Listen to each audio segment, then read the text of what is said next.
Just ஒன்ட்டா இன்னைக்கு ஒரு question கேட்கலான்னு நினைக்கிறேன். யாராவது பேசியிருப்பாங்களோட யாராவது பேசியிருப்பா உடனே சொல்லுங்க. ஆமாம், இன்னைக்கு வந்து என்னென்னா, இப்போ இந்த காலகட்டத்தில் அதாவது இந்த இந்த இந்த இன்டர்வியூ வந்து எதை பற்றி அப்படின்னா, கெட்டி மேளம் நம்மளுடைய மேட்ரிமோனி சர்வீஸ் பற்றி. இப்போ இந்த காலகட்டத்தில் பொண்ணுகள் நல்லா சம்பாதிக்கிறா, பசங்கள் அளவுக்கு பசங்களோட ஜாஸ்தியாகவே சம்பாதிக்கிறான். இப்போ என் மனசில் தோன்றது நான் சொல்கிறேன்.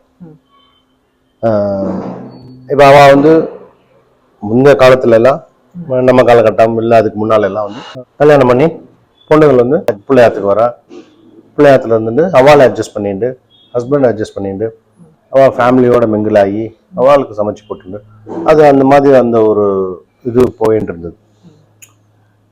இப்போ எப்படின்னா, ஒன்று பொண்ணுகள் வந்து வேலை பார்க்குற இடத்துல இருந்து டிரான்ஸ்ஃபர்லாம் கிடைக்குது. இதெல்லாம் கவர்மெண்ட் ஜாப்ஸ் இல்லை இல்லையா, ப்ரைவேட்டில் எம்என்சியில் வேலை பார்க்குறான். ஸோ அவளுக்கு வந்து டிரான்ஸ்ஃபர்லாம் வாங்குறது அவ்வளோ ஈஸியாக இருக்காது. ரெண்டாவது நல்லா சம்பாதிக்கிறான். ஸோ இது வந்து மனசில் வந்து எப்படி தோன்றதுன்னா, இப்போ எனக்கு தோன்றதை சொல்கிறேன். அவள் வந்து அந்த வேலையை விட்டுட்டு சப்போஸ் ஒரு சிட்டியில் வேலை பார்க்குறா, இன்னொரு சிட்டியில் வந்து வேலை பார்த்துட்டு வெளில வேலைக்கு ட்ரை பண்ணி ட்ரான்ஸ்ஃபர் வாங்கிட்டு இப்போ இவா கூட ஒரு ஃபேமிலியோட அட்ஜஸ்ட் பண்ணிட்டு இருக்கணும். இது வந்து ஒரு 30-40 வருஷத்துக்கு முன்னால் இருந்தது. இப்போ இந்த மாதிரி நம்ம இன்னும் எதிர்பார்க்கறது வந்து இது வந்து ஒரு பொண்ணுகளுக்கு நம்ம பண்ணுற ஒரு அடிமைத்தனம் மாதிரி ஆகிடாதான்.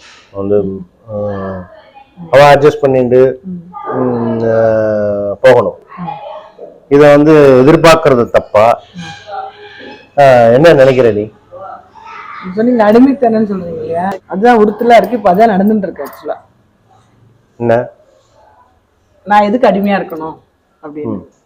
அது வந்து ஸ்லேவ் அடிமைத்தனன்றது என்னன்றது அதுக்கு நிறைய உமன் எம்பவர்மெண்ட் அப்படின்னு நிறைய பேசுறோம், எல்லாம் பண்றோம்.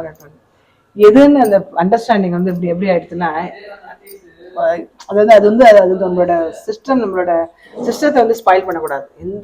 எந்த சேஞ்சஸும் எடுத்துங்க. நீ அடிமைத்தனம் அப்படிலாம் வச்சு பாருங்க. 100 வருஷத்துக்கு முன்னாடிலாம், எனக்கு முன்னாடி ஜென்ரேஷன்லாம் அவெல்லாம் வேலைக்கெல்லாம் போகல. இப்போ நான் வேலைக்கு போகிறேன், எங்கள் அம்மா பாட்டி உங்கள் அம்மாவெல்லாம் வேலைக்கெல்லாம் போகல.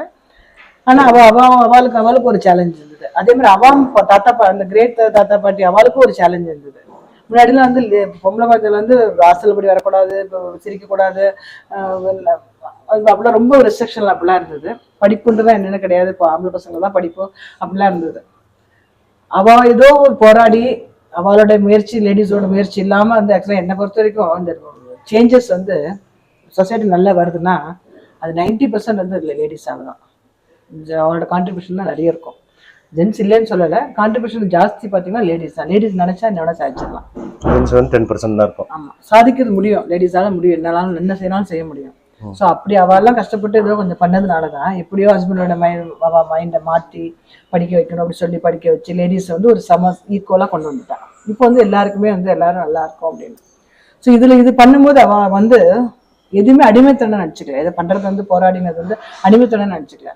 நம்மளோட ரெஸ்பான்சிபிலிட்டி அப்படிதான் நினச்சிட்டு அவள் வந்து குடும்பத்தை வந்து இப்போ எல்லா வேலையும் செய்து எடுத்து போட்டு அம்மா செய்கிறா அப்படின்னா அது ரெஸ்பான்சிபிலிட்டி தான், அடிமைத்தனம் வந்து இல்லை. இப்போ பசங்களுக்கு சேர்த்துக்கோ, இல்லை ஹஸ்பண்டு சேர்த்துக்கோ, மாமியார் சேர்த்துக்கோ, அம்மா சேர்த்துக்கோ வந்து செஞ்சால் வந்து அடிமைத்தனம் எடுத்துக்கூடாது.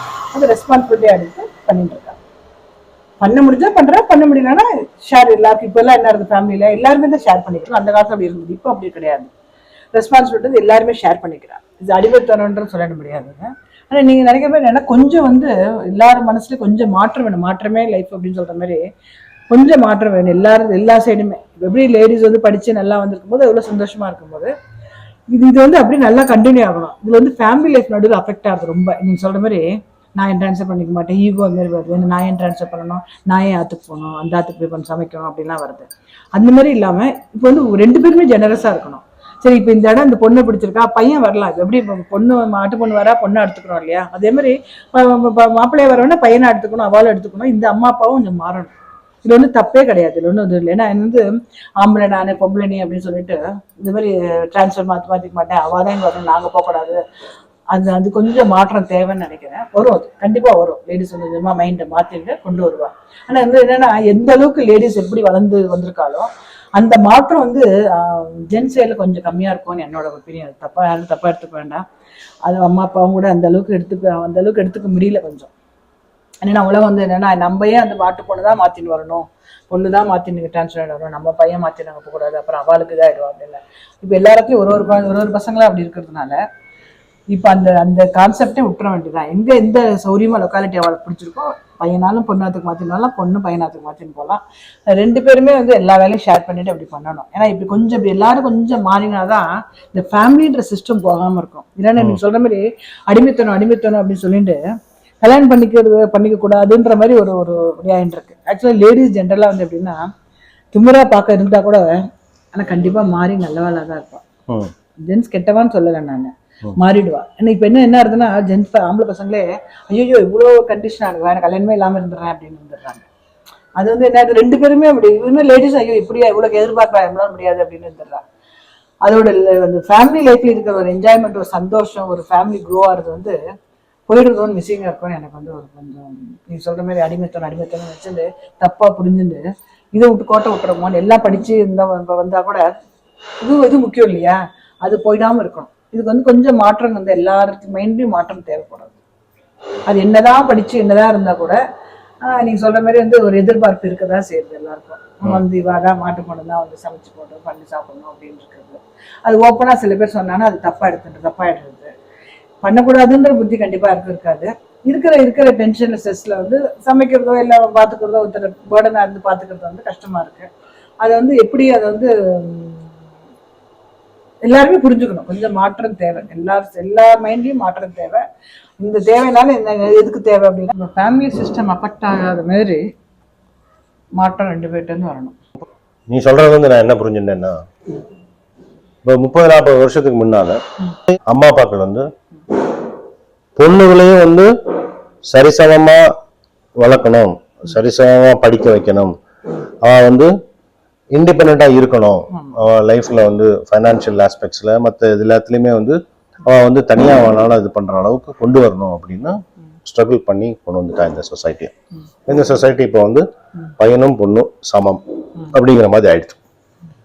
இப்ப நீ சொல்றதை வச்சு பார்க்கும்போது இன்னும் வந்து லேடிஸ்கோடைய ரெஸ்பான்சிபிலிட்டி இன்னும் குறையல, அதாவது ரெஸ்பான்சிபிலிட்டி ஜாஸ்தியா இருக்கு. எப்படின்னா we have to educate our society. திருப்பி பொண்ணுகளுடைய அம்மா கிட்டையும் தான் இது இருக்கு இந்த ரெஸ்பான்சிபிலிட்டி. எப்படி அப்படின்னா சொசைட்டியை புரிய வைக்கிறது, சொசைட்டில வந்து இந்த மாதிரி மாற்றம் வந்து இன்றியமையாதது அப்படின்னு வந்து புரிய வைக்கிறது, அந்த மாற்றம் வர்ற வரைக்கும் பொறுமையா காத்திருக்கிறது, நம்ம ஆத்துல இருக்கிற ஆண்களாகட்டும் இல்லை நமக்கு தெரிஞ்சவங்களாகட்டும் அவகிட்ட இதை புரிய வைக்கிறது. அது வந்து அடிமைத்தனம் அப்படின்னு இதுல இருந்து பின்வாங்கிட்டோம் அப்படின்னா அந்த மேரேஜ், அந்த கல்யாணம் அப்படிங்கிற ஒரு அழகான அந்த அமைப்பு வந்து சிதைஞ்சிரும். ஸோ அந்த அந்த சிஸ்டம்க்கு டேமேஜ் பண்ணாம அழகா இதை வந்து ஹேண்டில் பண்ண வேண்டியது இன்றைய தலைமுறையோட கடமை. ஸோ அவளுக்கு இன்னும் அந்த ரெஸ்பான்சிபிலிட்டி குறையல, ஜாஸ்தியா ரொம்ப ஜாஸ்தியா இருக்கு. எப்படி அந்த காலத்து வேற போராட்டம், இந்த காலத்து இந்த மாதிரி வேற போராட்டம். இது நம்ம விட்டுட்டோம்னு என்ன ஆகுனா அன்கல்ச்சர் அண்ட் டிசிப்ளின் லைஃப் ஆயிடலாம். மேரேஜ் இல்ல அப்படிங்கும் போது எதுவுமே ஒரு அந்த கலாச்சாரம் போயிடும், ஒரு டிசிப்ளின் போயிடும். இப்ப 2 பேருமே 2 பேரண்ட்ஸுமே கொஞ்சம் புரிஞ்சுட்டு கொஞ்சம் அவளுக்கு வந்து சின்ன குழந்தைகள் தான் இல்லையா, அவளுக்கு வந்து பயம் உண்டு பண்ணாம ஃபார்வர்டா போய் கொஞ்சம் இது வந்து ரெஸ்பான்சிபிலிட்டி ஜாஸ்தி, நீங்க சொன்ன ஜாஸ்தியா தான் ஆயிருக்கு. ஆனா இது கொஞ்சம் வரணும். அதுக்கு வந்து எப்படி யாரு இனிஷியேட்டிவ் எடுத்து 2 சைடு யாராவது இனிஷியேட்டிவ் எடுத்து இந்த காலத்துல இருக்கிற பசங்க வந்து அதை புரிஞ்சுக்கணும். அம்மா அப்பாக்கள் வந்து அவன் யோசிக்கணும், இது வந்து பையன் வந்து அந்த பொண்ணு இருக்கிற ஊருக்கு போறதுனால தப்பு கிடையாது அப்படிங்கிறத புரிஞ்சுக்கணும். 2வது புள்ள வந்து நம்மளை பார்த்துப்பான், மாட்டு பொண்ணு வந்து நம்மளை பார்த்துப்பா அப்படிங்கிற அந்த ஒரு மைண்ட் செட்ல இருந்து கொஞ்சம் கொஞ்சமா வெளியே வரணும். நம்ம வந்து எவ்வளவுக்களோ நம்ம தனியா இருக்க பழகிக்கணும். பொண்ணாச்சு சரி அந்த சரி நம்ம பொண்ணு பார்த்துப்பா மாப்பிள்ளை பார்த்துப்பான்றதும் இப்ப என்னன்னா நம்ம இண்டிபெண்டா இருக்கணும், நம்ம வந்து அடுத்த தொந்தரவு பண்ணாம இருக்கணும்ன்றது மைண்ட் செட் வந்து எல்லாருக்குமே வரணும். இவாளுக்கு மட்டும் இல்லை, எல்லாருக்குமே வரணும். இந்த பையன் பிறந்துட்டா பையன் நம்மளை பார்த்துருவோம் அப்படின்ற ஒரு மைண்ட் செட், ஏதாவது பிள்ளைன்னு கேட்கறா இல்லையா, அந்த மைண்ட் செட் சொல்ல மாதிரி கரெக்ட், அதுவும் மாறணும். யாருமே நான் டிபெண்ட் பண்ணாம இருக்கிற அளவுக்கு நம்மளும் கொஞ்சம் பெரியவாலும் கொஞ்சம் மாறின்றணும். நம்ம இண்டிபெண்டா இருக்கணும் அப்படின்னு அந்த மைண்ட் செட் வந்துருது அப்படின்னா 90 வயசு 100 வயசுக்கு 90 வயசு கிராஸ் பண்ணாலும் இப்பெல்லாம் என்ன பண்றா, வயசா எடுத்து பாத்துக்க முடியல அப்படின்னு ஹோம்ல போற அளவுக்கு கொஞ்சம் மாறி வரா. ஸோ அப்படி நம்மளும் இண்டிபெண்டா இருந்துக்கணும். நம்ம வந்து பசங்க கூடவே இருக்கணும் நம்ம அப்படின்னு நினைச்சிட்டு அவன் லைஃப்பை நம்ம வந்து இண்டிவிஜுவலா இருக்குன்னு நினைக்கிறாள், அது விடணும். ஆனா கொஞ்ச நாளுக்கு அப்புறம் தானே கண்டிப்பா வந்துருவா, என்னோட ஒப்பீனியன். ஏன்னா மாற்றம் வந்து கொஞ்சம் நம்ம எல்லாரும் அப்படியே இன்னைக்கு என்ன நினைக்கிறோமோ அதே தான் 10 வருஷத்துக்கு நினைக்க மாட்டோம். நம்ம இன்னைக்கு நினைக்கும் நாளைக்கு வேற நினைக்கும், நம்ம மனசு மாறுறது. ஸோ அது மாதிரி மாறி கண்டிப்பா வந்து என்ன ஆகும்னா ஒரு திருப்பி அதே மாதிரி நம்ம ஃபேமிலி செட்டப் கண்டிப்பா பழைய காலம் மாதிரி இருக்கும். ஸோ அதுக்கு வந்து கொஞ்சம் வந்து கொஞ்சம் விட்டு கொடுக்கறது வந்து கொஞ்சம் தேவைப்படுறது. ஸோ இது வந்து நம்ம அம்மா அப்பாக்கள் வந்து இண்டிபெண்டா இருக்கிறதுக்கு, பொண்ணோட அம்மா அப்பாக்களோ இல்லை பையனோட அம்மா அப்பாக்களோ அவ வந்து தானா தன்னுடைய வேலையை பார்த்துட்டு தனியா இருக்கிறதுக்கு பழகிக்கணும். அப்படிங்கும்போது அந்த தனிமை அப்படிங்கிறது வந்து ஒரு பெரிய ஒரு சேலஞ்ச் ஆயிடும். இப்போ அதை வந்து நம்ம வேணா நம்ம அடுத்த வீடியோல பேசலாம். தனிமை அப்படிங்கிற அதை எப்படி சமாளிக்கணும் வந்து நீ சொல்ற மாதிரி கொஞ்ச நாள் இருந்துட்டோம் அப்படின்னா நாளைக்கு வந்து ஒரு 5-10 வருஷத்துக்கு அப்புறம் சிச்சுவேஷன் மாறும், சேர்ந்து இருக்கிறதுக்கு வாய்ப்பு உண்டு. ஆனா நம்ம வந்து மைண்ட் செட் வந்து நம்ம ப்ரிப்பேர்டா இருக்கணும். அவா தனியா இருக்கணும், அவா வந்து குடும்பத்தை நடத்தணும், அவா 2 பேரும் எங்க இருந்தாலும் பரவாயில்ல அப்படின்னு. சின்ன எக்ஸாம்பிள், வாசல கோலம் போடுறது ஏதாவது இப்ப பையன் போடுறான்னு வச்சுக்கோங்களேன், அது வந்து அவ அப்பா அம்மா ஒத்துனா கூட பாக்குற நம்ம சொசைட்டி வந்து இன்னும் வந்து அக்செப்டபிளா எடுத்துக்கல. ஏமா போட்டுன்னு இருக்கான், ஏன் பொம்பளை பசங்க என்ன வீட்டு யாரும் இல்லையான்ற மாதிரி இருக்கு இல்லையா. ஸோ எப்படி நம்ம வந்து ஈக்குவலா வந்து மாதிரி எல்லாத்துலயும் வந்து மைண்ட் கொஞ்சம் ப்ராட் மைண்ட் வந்துருச்சுன்னு வச்சுக்கோங்களேன், எந்த ப்ராப்ளமும் வராது. ஸோ அது வந்து நம்ம கையில தான் இருக்கு. நம்ம தான் சொசைட்டியை மாறி எல்லாருக்கும் வந்து கல்யாணம் கிளீனா ஆகி அந்தந்த வயசுல இருக்கிறதுக்கு வந்து. அந்த காலத்துல வந்து ஆம்பளைகள் வந்து வெளியே போயிடுவா வேலைக்கு, பொம்பளைகள் வந்து இந்த மாதிரி ஒரு பிசிக்கல் ஆக்டிவிட்டிஸ் இருக்கணும் அப்படிங்கறதுனால இந்த வேலைகள் இந்த இது வந்து லேடிஸ் பண்ணணும் அப்படின்னு வந்திருக்கு. இப்போ வந்து 2 பேருமே ஷேர் பண்ணிக்கலாம், ஈக்குவலா வந்து ஷேர் பண்ணிட்டு 2 பேருமே they have to ensure that 2 பேருமே ஒரு பிசிக்கல் ஆக்டிவிட்டிஸ் பண்ணணும். ஏன்னா அதுக்குன்னு தனியா எக்ஸசைஸ் ஜிம்முக்குன்னு போக தேவையில்லை, 2 பேருமே ஷேர் பண்ணிட்டு பண்ணா நல்லா இருக்கும். அது வந்து பேசினா உட்காந்து இந்த ஃபேமிலி பேசினால ஒரு நல்ல இது வந்து வந்து அதுதான் எங்கேயோ ஒரு தடை மாதிரி இருக்கு. பொண்ணும் பையனும் மட்டும் பேசிக்காம அந்த காலத்துல எல்லாம் ஃபேமிலியா தான் பார்த்துப்பா. அதே அந்த இது திருப்பி அதே மாதிரி ஃபேமிலிக்குமே பார்க்கும்போது நம்ம இது வந்து இப்போ கட்டிப்பாளத்துல சுயமரம் அது ஆக்சுவலி கான்செப்ட் நம்ம அதுல தான் பண்ணிட்டு இருக்கோம். சும்மா ஒரு ரெஜிஸ்ட்ரேஷனுக்காக ஒரு 10 பேரை கூப்பிட்டு இது பண்ணாம பொண்ணாத்து சைட்ல இருந்து வரணும், பிள்ளையாத்து சைட்ல இருந்து வரணும். அந்த மாதிரி நம்ம 2-3 கல்யாணம் பண்ணி வச்சிட்டோம், ஆத்துலயே நிச்சயதார்த்தம் மாதிரி பண்ணி. ஸோ இதெல்லாம் அந்த காலத்துல எப்படி பண்ணாலும் அதே மாதிரி பண்றதுனால ஃபேமிலி புரிஞ்சுக்க முடியும், ஓப்பனா பேச முடியும். இப்பெல்லாம் எப்படி கல்ச்சர் வந்துருக்குன்னா கீழே இப்போ பையனோட அம்மா அப்பா இருக்கா, மாடியில பொண்ணோட அம்மா அப்பா இருக்கா. இப்போ ரீசெண்டா நான் என் ஃப்ரெண்டோட பிள்ளை இருக்கான்னா கீழே வந்து அவ அம்மா அப்பா இருக்கா, மேல இருந்து பையனோட அம்மா அப்பா இருக்கா. இவன் வந்து தனியா கொஞ்சம் சிட்டில அந்த சைடு இருக்கா. இவளுக்கு எவ்வளவு நல்ல ஒரு இது பாருங்க, எப்படி ஒரு அண்டர்ஸ்டாண்டிங். அது வந்து கொஞ்சம் அப்படிதான் வரணும். வரும்போது என்ன ஆகும்னா அப்புறம் கொஞ்ச நாள் கழிச்சு அவள் வந்து பெரிய வீடா பார்த்துட்டு எல்லாரும் ஒன்னா இருக்கலாம் அப்படின்ற மாதிரி ஒரு கான்செப்ட் வந்துட்டு இருக்கு. அது வந்து அது மாதிரி கொஞ்சம் அந்த மாதிரி மாற்றம் வந்துருச்சுன்னா எல்லாருக்கும் சந்தோஷமா, எல்லாருக்குமே வந்து அந்த இனிஷியல் ஹிக்கப்ஸ் இருக்கும். புதுசா வரும்போது நம்மள மாதிரியே இன்னொருத்தர் இருக்க மாட்டா, நம்மள மாதிரியே திங்க் பண்ண மாட்டா, நம்மள மாதிரியே பேச மாட்டா. ஸோ அந்த பேச்சுவார்த்தை அந்த இனிஷியல்லே வந்து டக்குன்னு ஒரு முடிவு எடுத்துடாம கொஞ்சம் அட்ஜஸ்ட் பண்ணிட்டு ஒரு வருஷம் போயிடுத்து அப்படின்னா பழகிடும். அந்த 1 இயர், அந்த ஃபர்ஸ்ட் ஒரு 1 இயர் வந்து நம்ம அதான் எல்லா புது ஊருக்கு போனாலே எல்லா சீசனும் பார்த்துட்டோம்னா உடம்பு பழகிடும்னு சொல்லுவாங்க. குளிர் வெயில் இல்லை புது ஊர்ல போய் பழகிட்டான், தண்ணி இன்னிலாம் பழகிட்டான்னு வச்சுக்கோ, அந்த உடம்பு செட் ஆகிடாது. அது மாதிரி வந்து ஒரு புது ரிலேஷன்ஷிப் வரும்போது ஒரு அட்லீஸ்ட் ஒரு 1 இயர் நம்ம வந்து டைம் கொடுக்கணும். அதுக்கு முன்ன பின்ன இருந்தாலும் பரவாயில்ல, அப்படி பேசிட்டா அப்படி பேசினா இருந்தாலும் பரவாயில்ல, அது அப்படியே நம்ம பழகிட்டோம் அப்படின்னா அவளை பத்தி புரிஞ்சுட்டு அதுக்குள்ளார வந்து ராங்கா வந்து டிசிஷன் பண்ணக்கூடாது.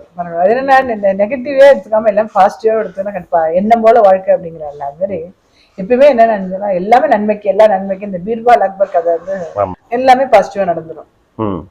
நம்ம வந்து பேசுறது வந்து டூ மச்சான்னு தெரியல, யார் தப்பா எடுத்துக்க வேண்டாம். எங்களுக்கு பொழுது பார்க்காம ஏதாவது கேட்பா, நான் ஏதாவது பேசி அதை வீடியோ எடுத்துருவாங்க அம்மா.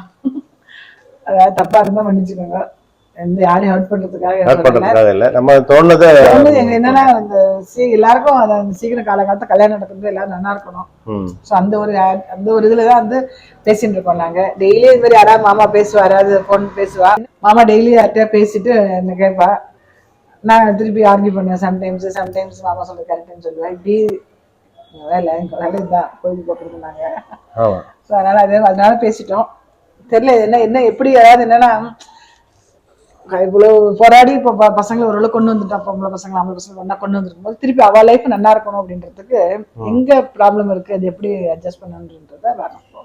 ஆமா, இது வந்து எல்லாருடைய கூட்டு முயற்சி தான் இது.